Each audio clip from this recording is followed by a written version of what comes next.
Today we are with Jason Kevin Lee, the one and only Jason Kevin Lee from Trans Radio. If I'm correct, Jason, for you are from Trans Radio. So today we're going to be speaking to him about the Victorian times, like LGBTQIA plus during the Victorian times. I'm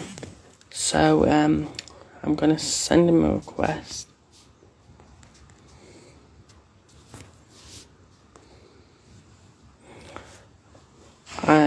I've sent him a request to join. Hopefully he will join. And I got the details right. But I will just need to clarify with him and just check if I have got the facts right.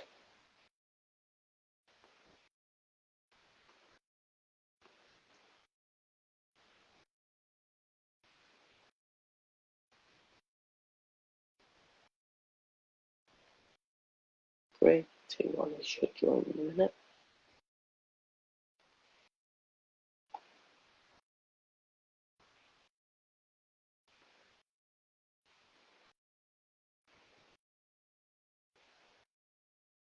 Oh, I said to you, Jason.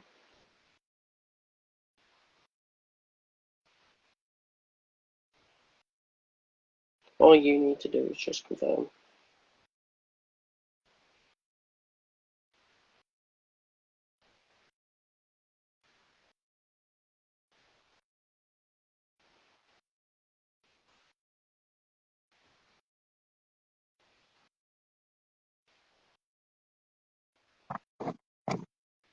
Oh, hello. For some reason, that's better. I apologise again about a minute ago, and I don't know why I didn't think I should have thought of some stuff. So I've got two questions and then sort of sayings, and then I'll let you say what you were going to say. And I have got it right. You are part of Trans Radio, aren't you? I'm part of Pride Radio. That's I've got friends on Pride Radio. Yeah.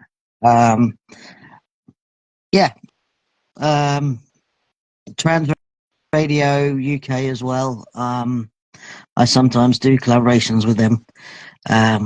They're all cool on there. Yeah. Just try and get this a bit more in focus. There we go.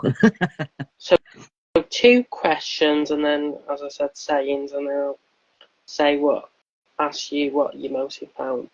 So what do you think it was like coming out when Queen Victoria was on the throne, would you say? If I came out as trans when Queen Victoria was on the throne, it would have probably opened a whole, well, can of worms, to be fair, because it wasn't really spoken about then. The weird thing is, if I'd came out as gay, it wouldn't have been a problem. No, it didn't sound like it was a problem being gay, but no, it wasn't illegal or anything back then. No. But trans, I think she would have thought, what the bloody hell's he going on about? What's trans? Yeah, I can see that now, yeah. So it would have been quite amusing, I suppose. Yeah. Oh, what is trans? I am so amused by this, or something to that effect. I don't even know what I should say, but yeah. Were you allowed to come out? Was it a sin? Gay, it sounds like it wasn't a sin, but maybe if you were trans, it might have been. I don't know. I think it probably might have been. I know that there are a few historical figures that were closeted trans back then. Especially in things like the army. Yes. Where women dressed and perceived themselves as males so they could join the army. Because back then, men's rights were very, very different to women's. So women didn't have the kind of rights that have now. And if they wanted a job that was perceived as masculine, they would basically recreate their self personas to be guys so they could get them. Quite interesting, really. Quite awful, really, but interesting at the same time. Yeah, awful that they had to feel they had to do that. But interesting in the fact that they did it and they generally passed really well. Yeah. And people never knew that they were women. No. What do you think it was like talking to your parents? Like, say, like these aren't really questions. Like talking to your parents, telling them you're gay or trans or non-binary or Uh, all um, the sexual orientations we've got now. Blimey, if it was back then, um, probably very scary Correct. because lack of knowledge about sexuality, gender, Yeah. all that kind of stuff. I Yeah. don't think non-binary would have been. That would have made people very confused. Yeah. In fact, there's still quite a bit of a lack of knowledge around non-binary now. Yeah. I think trans, intersex, non-binary, anything really to do with gender, they wouldn't have had an iota about. Sexual orientation, gay, lesbian, and bi, they did have more knowledge about, and it didn't seem to be that bad. If a woman came out as lesbian, Queen Victoria didn't know how the hell it worked, said it was impossible, so didn't believe in lesbians Mm. because said that they couldn't have sex because it was impossible. So tried to make out that really it didn't exist. Mm. What about the grandparents, would you say? I think with the grandparents, because of a generational thing, it would have been very difficult. Correct. Yeah. Again, because of lack of knowledge and education on things. In the times they were born and when Yeah, they were alive and all that kind of stuff. yeah. Very, very different to now. I mean, I've still got my grandmother and my grandfather who are in their 90s, but Yeah. they're still here and they're absolutely awesome. So going back to like their grandparents, Yeah. it would have been very, very Yeah. different because you have old the old beliefs that male marry female, have children, blah blah blah, and you know the same with the women. The Yeah. women get a husband, then they have children, And so on and so and on. so yeah. So very very different, very So they're fascinating. mostly my questions. So have you mostly had time to find anything? Um, not questions.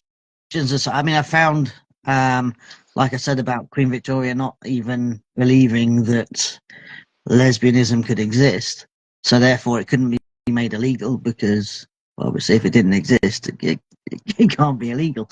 And at that point, being homosexual wasn't illegal. It tended to be kept behind closed doors Mm. because again, people didn't really know a lot about it. It was still, No. even though it was legal, it was still a taboo subject, and Yeah. you were frowned upon if you were gay. Yeah. So not an easy life to live. I mean, I think a lot of people have heard of Oscar Wilde, Yeah, definitely. The Irish writer, yeah. who was openly gay. Um, didn't live very, very long. Had a relationship with another man. I think he was a married man, actually. But Oscar Who Wilde the tried. guy you dated was a married man. Yeah, I know that Oscar Wilde was married and he had kids. Mm. He tried to live as a normal Yeah. hetero male, Yeah. and it just didn't work. And he became very close to another gentleman in a similar kind of Yeah. situation, and they became lovers. And Did Alan Turing ever get anyone? I don't know. No, I don't think he did. I don't think so. But Oscar only lived into his 40s. I think because obviously then he was found out and everything, and people didn't like Yeah. it. Yeah, not great.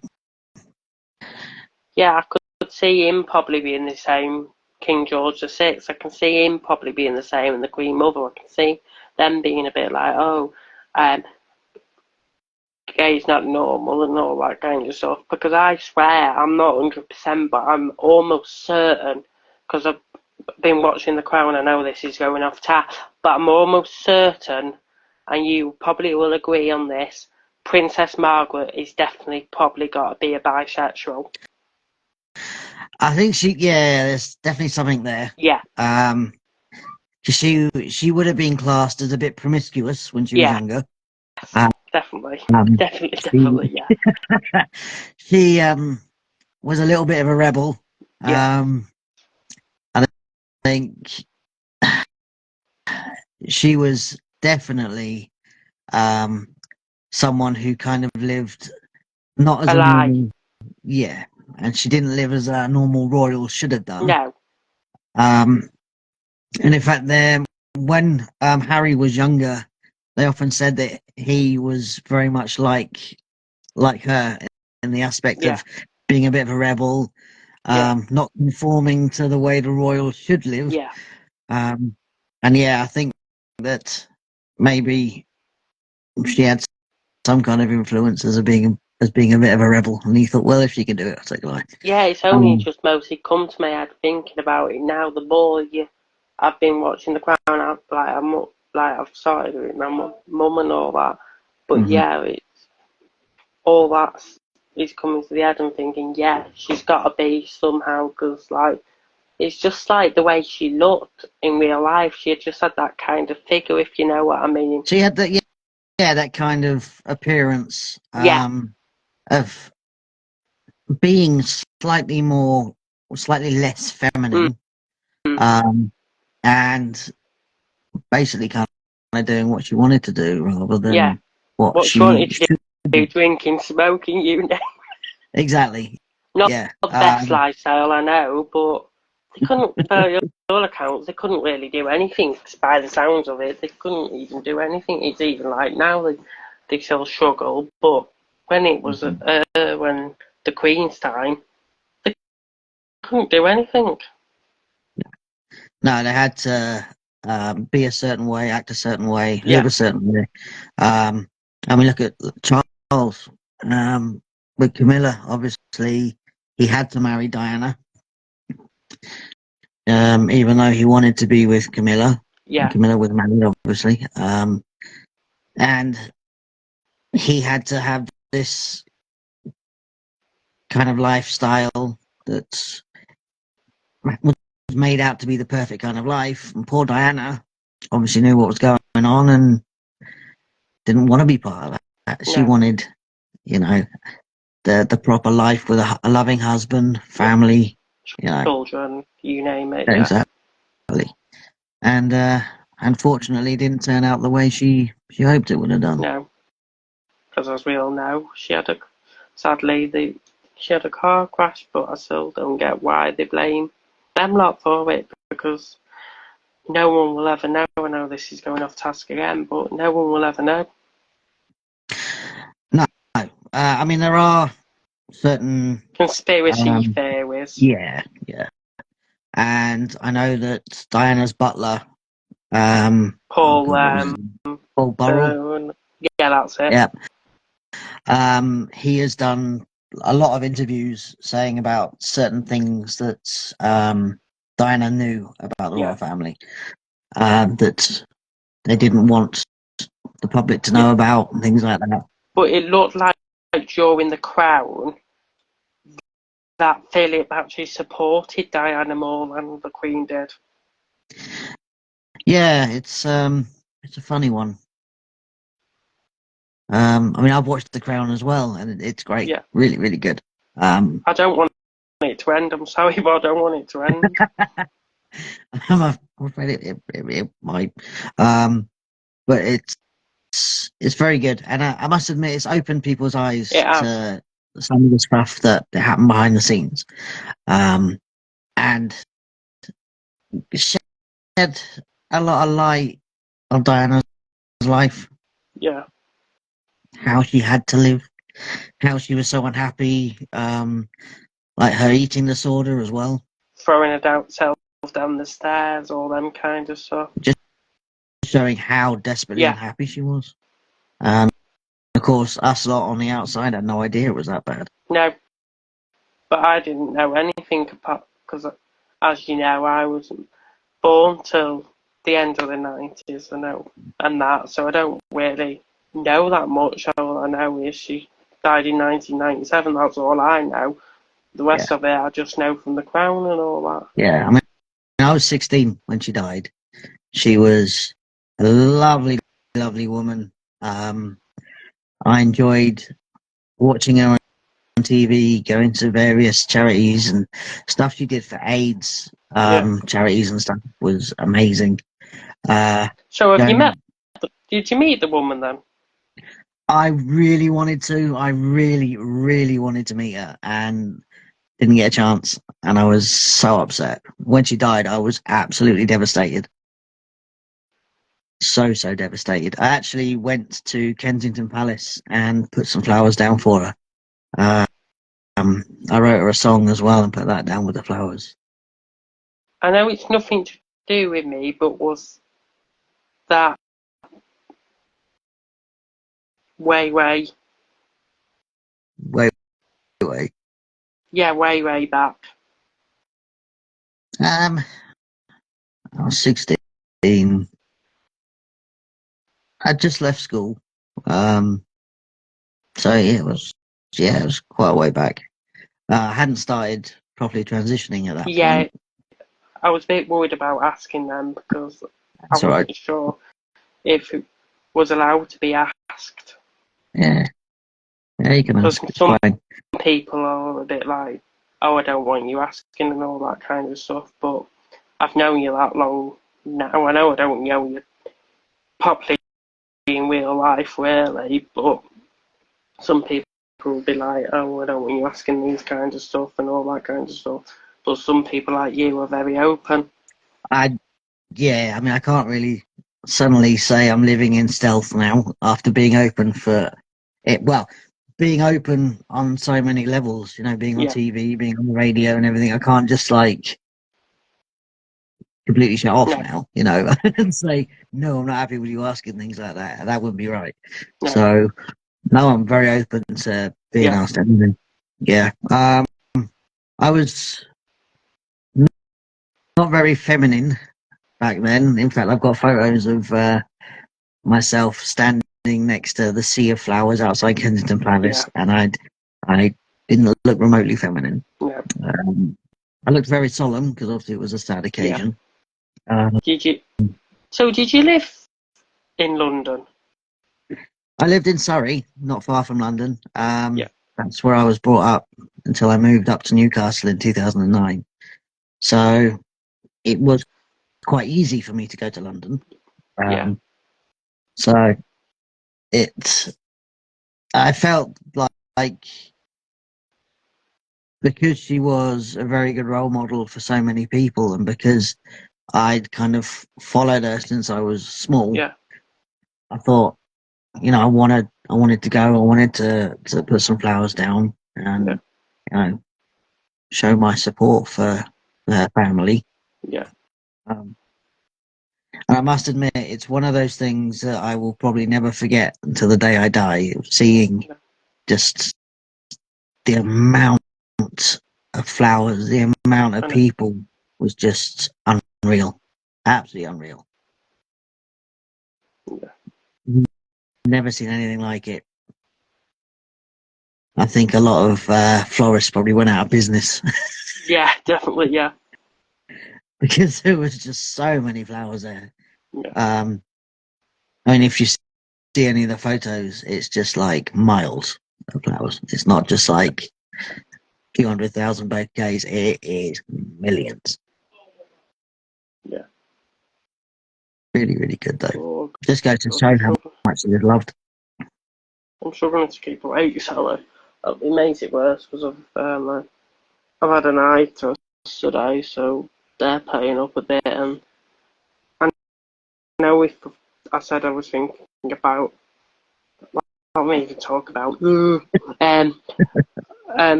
I had an eye test and that, so um, they're not 100%, but they think I've got whatever that. They're not 100%, but they think I've got glaucoma, and they think I need to go for some eye tests and I need to go to the eye hospital. We don't know when yet, but All it's not right. worried me or that much, but it's just not what I was expecting. No, that's not ideal. Especially And when you're so young.